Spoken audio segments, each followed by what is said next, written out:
Fala pessoal, tudo bem com vocês? Eu espero que sim. Eu quero falar sobre um tema hoje que veio à tona hoje, inclusive, dia 15 de abril de 2025. Vou falar sobre o advogado João Neto, um advogado que há algum tempo ficou bastante conhecido nas redes sociais, principalmente pelas frases de efeito que fala. Ele é um advogado que fala, por exemplo, no coco e no relógio. Ele se dizia ser ex-policial e sempre foi a favor de andar armado, aquelas coisas que o povo gosta de ouvir atualmente.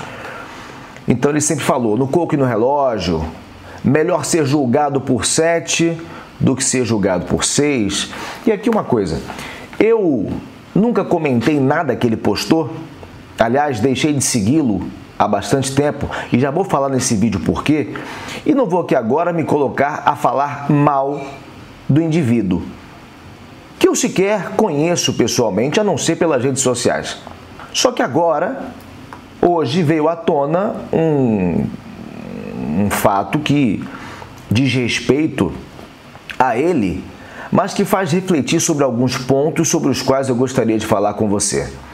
O advogado foi preso em flagrante, ele agrediu uma mulher, tem um vídeo que inclusive tem circulado por aí, a mulher sangrando no corredor do andar em que ele mora, e ele até em gestos bastante agressivos, segurando o rosto dela. A mulher parecia bastante chocada, como não era para menos, como não poderia deixar de ser. E eu fiquei bastante reflexivo. E como vocês já me conhecem, eu preciso gravar vídeos para ver se eu abro algumas mentes, para ver se eu elucido algumas questões, seja para quem está começando na advocacia, seja para quem ainda não amadureceu na advocacia, embora já esteja nela há muito tempo, seja para quem não faz parte da advocacia, mas que, tal como alguns dos meus colegas, se deixem levar por figuras que de uma hora para outra se tornam célebres, não pelo conteúdo técnico que deixam transparecer, mas por frases de efeito como essas que o João Neto usava. E como ele, existem centenas por aí. E não só na advocacia, mas eu vou me ater à advocacia porque é nela que eu milito, é nela que eu trabalho já há mais de uma década. Porque na medida em que você se expõe, você atrai para si os holofotes. E quando você atrai para si os holofotes, você passa a ser o centro das atenções. Você pode não ser o único centro das atenções, mas alguém passa a te olhar. E quando você se torna célebre, você passa a ser inspiração para alguém. E essa inspiração se torna virtuosa na medida em que ela é uma inspiração adequada, decente, uma inspiração que acrescente e motive outras pessoas a melhorarem. E eu não sou contrário a qualquer tipo de exposição, até porque eu já me expus muito. Quem já me conhece há mais tempo sabe que antes dessa enxurrada de pessoas fazendo propaganda daqui, propaganda dali, cursinho daqui, e produtos dos mais imagináveis possíveis, eu já gravava vídeos. Há mais de 10 anos eu gravo conteúdo. Conteúdos simples, conteúdos que nunca tiveram milhões de espectadores, é verdade. Mas há muito tempo eu apareço. Há muito tempo eu crio conteúdo na internet. E não sou contrário a bordões. Eu tenho bordões. Não sou contrário a frases de efeito. Eu tenho frases de efeito. Quando você vê nos vídeos, pare de sofrer sozinho, isso é uma frase de efeito, obviamente. O problema é quando o conteúdo de quem o transmite se limita a uma frase de efeito, se limita a um bordão, se limita a vídeos curtos que motivam pessoas a dar gargalhadas com o conteúdo. Não é pecado. Veja, não é pecado fazer conteúdo engraçado. Gosto muito, inclusive. Mas em se tratando de um profissional da advocacia, e aqui me refiro ao tema no qual eu trabalho, é precária a ideia de que um bom advogado ele se resuma a vídeos engraçados, a frases de efeito. Um bom advogado na concepção das pessoas de modo geral. E pior ainda quando essa concepção vem de pessoas da advocacia, ingressantes na advocacia. Porque hoje um jovem advogado, ele não quer se espelhar em Rui Barbosa, em Clóvis Bevilacqua, em Pontes de Miranda. Ele quer apostar a frase mais célebre, talvez, do Rui Barbosa, quando ele fala, a advocacia não é profissão para covardes. Mas para por aí. Porque bom, para quem está começando, é quem fala frases de efeito. É quem tem milhões de seguidores na internet por fazer dança, por contar piada, mas não pelo conteúdo técnico em si. E eu já apareci muito e já fiz sim muita palhaçada aqui, mas quando eu era menino, quando eu era garoto. Quando eu precisava até aparecer mais, nem sabia como aparecer. E como diz o apóstolo Paulo, quando eu era menino, fazia coisas de menino, e depois que eu amadureci, eu fui também amadurecendo a minha maneira de me apresentar. E hoje já não preciso aparecer tanto, porque naturalmente, com o decorrer do tempo e com o que já produzi nesse tempo, as oportunidades passam a aparecer. Mas mesmo quando eu aparecia e cometendo alguns equívocos quando eu era menino, eu sempre tive dentro de mim que a maneira como eu deveria aparecer não poderia se limitar a uma piada, a uma palhaçada, fosse ela qual fosse. O meu intuito sempre foi, mesmo que errando em vários momentos, mostrar conteúdo técnico. Mostrar que eu poderia oferecer a quem me contratasse, embora garoto, uma confiança, uma seriedade no trabalho. Porque, vejam, talentos devem ser mostrados. Sempre fui contrário à ideia de que você tem que ser quadrado naquilo que você faz. Não, se você sabe cantar e o canto pode trazer clientes, canta. Se você sabe se expressar como um ator, como uma atriz, utilize isso. A depender de cada profissão, um talento extra pode ser o diferencial. Mas existe a matéria-prima da qual você não pode abrir mão. E hoje você vê que os advogados não se preocupam em falar bem, por exemplo.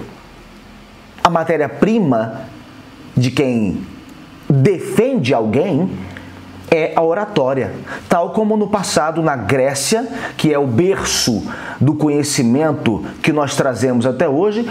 As pessoas que advogavam não eram aquelas que iam à faculdade, eram aquelas que tinham uma boa oratória, capaz de se colocar no lugar de outrem para defendê-los. Mas hoje não, falar bonito é besteira. Para que falar bonito? Para que falar com uma boa oratória? Desculpa. Se eu procuro um dentista, eu procuro um dentista que saiba cuidar dos próprios dentes. Se o dentista tem o dente podre, eu vou procurar outro. Se eu vou procurar um pastor, eu vou procurar um pastor decente, que respeite a própria família. Eu não vou procurar um pastor que traia a esposa. Eu não vou procurar um pastor que seja boêmio, entregue à bebida. Não estou dizendo que seja errado fazer isso, mas não vou procurar um pastor que fique caindo bêbado na rua. Porque eu estou buscando um pastor, eu estou buscando alguém que se predispõe a ensinar outras pessoas um caminho adequado até que se leve ao mundo por vir, para aqueles que acreditam. E aqui eu tenho um exemplo na minha vida que é o meu pai. Meu pai é pastor. E disciplina, moral e respeito é algo que ele sempre me ensinou. Nunca mudam. E o mesmo defeito ou virtude, né? Defeito para nós, porque a gente acaba perdendo com isso. Assim como já vi meu pai perder muito por essa postura. Mas esse perfil que ele me transmitiu, eu carrego também na minha profissão. Porque a advocacia, gente, por mais que a gente possa tentar descontraí-la, por mais que no meio de um conteúdo eu possa tentar passar a forma de conhecimento de uma maneira que possa ser atrativa, a advocacia ela é extremamente dolorosa, ela é solitária, ela tem mais momentos de dor do que de alegria. Essa que é a realidade. O dia a dia do advogado é feito de pressão, é feito de angústia. A advocacia é assim. Então, quando você exalta um advogado qualquer ou advogada qualquer que você vê por aí, apenas pelo conteúdo engraçado que ele faz, e eu vejo coisas absurdas que nem quando eu era menino eu tinha coragem de fazer, e certamente alguns dos que você já viu por aí devem estar passando aqui na sua cabeça nesse momento, por mais cômica que possa ser uma apresentação, ainda que com o intuito de fazer alguém entender algo que difícil é, como são a maioria das coisas na lei brasileira, a advocacia é penosa, é muito séria, porque a gente lida com problemas. Como é que você vai viver fazendo palhaçada quando você tem que lidar com problemas o dia inteiro, todos os dias da sua vida? Você só consegue ser assim se você é advogado apenas no nome, se você tem apenas a carteira da OAB e com ela você se diz ser advogado, mas não tem o espírito de advogado nem vive a advocacia. E as pessoas se entregam, as pessoas vão atrás sem nem saber o mínimo acerca daquele profissional, se é de fato profissional ou não. No caso específico, as notícias começam a pipocar na medida em que agora ele está preso. Ele se dizia ex-policial e agora parece que nem chegou a concluir o curso de formação. Informações que surgem agora, mas dizia que era ex-policial e contava casos e se gabava disso. Certa feita alguém perguntou: por que você não aparece numa audiência? E sabe o que ele falou? Oh, não, a audiência não é para mim mais. Eu mando alguém fazer audiência. Como se fazer uma audiência fosse um demérito para um profissional da advocacia. Você não faz audiência? É como um padeiro que não faz pão. Você é padeiro? Sou. Quantos pães você fez esse mês? Nenhum. Ah, mas você é padeiro. Eu falo sobre isso nas minhas palestras. Espírito de advogado. Para mim, advogado é quem tem esse espírito. Não é quem faz palhaçada na internet. E repito, não sou contrário à exposição. Sou contrário à impossibilidade de fazer publicidade. Para que os advogados não fiquem para trás em relação a outros profissionais. Mas sou a favor da seriedade. Porque quando alguém está sofrendo, precisa de um profissional, eu quero que ela encontre um profissional tal como eu gostaria de encontrar caso fosse eu carregando um problema. Se eu preciso de um advogado e eu busco um advogado ou me deparo com um advogado que fala pior do que eu, desculpa, não precisa, eu me defendo sozinho. A oratória é matéria-prima de um advogado. Se eu vou buscar um advogado e esse advogado escreve pior do que eu, desculpa, eu mesmo faço a minha defesa. Porque existem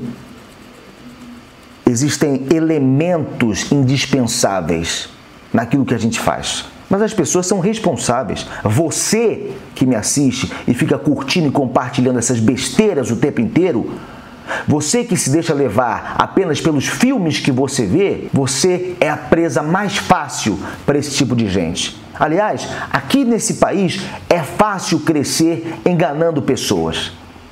E eu faço esse vídeo para que você não caia nessas balelas, para que você não caia nesses erros, para que você não venha se ferrar na mão de um camarada desses qualquer que cresce sem ter o mínimo de conteúdo, sem ter algo que possa ser entregue a você. E repito, não estou me referindo apenas a essa pessoa, estou me referindo de modo geral, pela bagunça que é hoje. E quem sofre com isso são os bons profissionais. Os jovens advogados, principalmente, até aqueles mais velhos, que, como eu falei no começo do vídeo, não amadureceram, precisam lembrar do artigo 31 da Lei 8.096. Nós temos um estatuto, uma lei federal que rege a nossa atividade. E o artigo 31 diz o seguinte: o advogado deve proceder de forma que o torne merecedor de respeito e que contribua para o prestígio da classe e da advocacia. O João Neto, que acabou tendo 2 milhões de seguidores hoje, com o ato dele, ele desprestigia toda a classe da advocacia. É isso mesmo. Como diz o Homem-Aranha, ou no filme do Homem-Aranha, grandes poderes trazem grandes responsabilidades, não é isso? Na medida em que eu comecei a aparecer muito, é que eu comecei a amadurecer. Depois que eu assumi um cargo público aqui na cidade de Florianópolis, eu comecei a amadurecer. Alguns atos, algumas falas, alguns gestos eu aboli da minha vida. Some-se a isso o fato de ter me tornado pai. E eu acho que com isso, quem ganham são os meus clientes. São as pessoas que me veem. Não deixei de produzir conteúdo, não deixei de ser engraçado no meu dia a dia, de gostar de brincadeiras, embora a advocacia venha pouco a pouco endurecendo o nosso coração, como um colega advogado muito mais experiente do que eu me falou, e o pai dele já era advogado. Ian, a advocacia é uma profissão em que a cada dia te faz ter um pouco menos do gosto de viver. Olha que frase forte. Mas ainda assim, eu mantenho meu bom humor com os meus amigos, com as pessoas que eu quero, mas na hora de falar de trabalho, na hora de falar da advocacia, eu tenho que manter a minha seriedade com algo que sério é, para que depois essa matéria tão valorizada ao longo do tempo e que vem deixando de ser pelas esquizofrenias que a gente vem vendo por aí, essa profissão que para muitos é uma vocação, é uma missão, e esses sim fazem bom uso dela, não venha ficar manchada por algo que eu venha fazer, por algum deslize que eu, enquanto ser humano, posso vir a cometer. E nenhum de nós está livre disso. Na medida em que a gente cresce, na medida em que a gente aparece, a gente precisa amadurecer. E eu faço esse vídeo aqui para quem não é da advocacia, para quem deseja ingressar na advocacia e para quem está começando na advocacia. Porque quem já é velho da advocacia deveria ter vergonha na cara se não soubesse nada disso que eu falei até agora. E eu tenho visto muita gente que infelizmente vai atrás dessas baboseiras. Gente grande no nosso meio. Porque esse que foi preso hoje, e eu não vou aqui fazer papel de defesa dele, nem de acusador, embora provas existam aos montes, depois que começou a aparecer com no coco e no relógio, melhor ser carregado por 7 do que por 6, foi chamado para dar palestra. Palestras grandes, a nível nacional, da OAB. Por quê? Por quê? Qual foi a obra realizada? Qual foi o trabalho realizado? Por quê? Essa é a reflexão que eu gostaria de fazer. E mais uma, por essa banalização é que você vai hoje numa livraria como a que eu fui hoje, uma livraria grande aqui no estado de Santa Catarina, e quando você chega no stand de direito, que antigamente ocupava um andar inteiro, você tem um espaço reduzido a nada praticamente. Eu até perguntei para a moça, antigamente o direito era mais prestigiado na livraria, e ela falou, pois é porque tem muito material na internet, não é?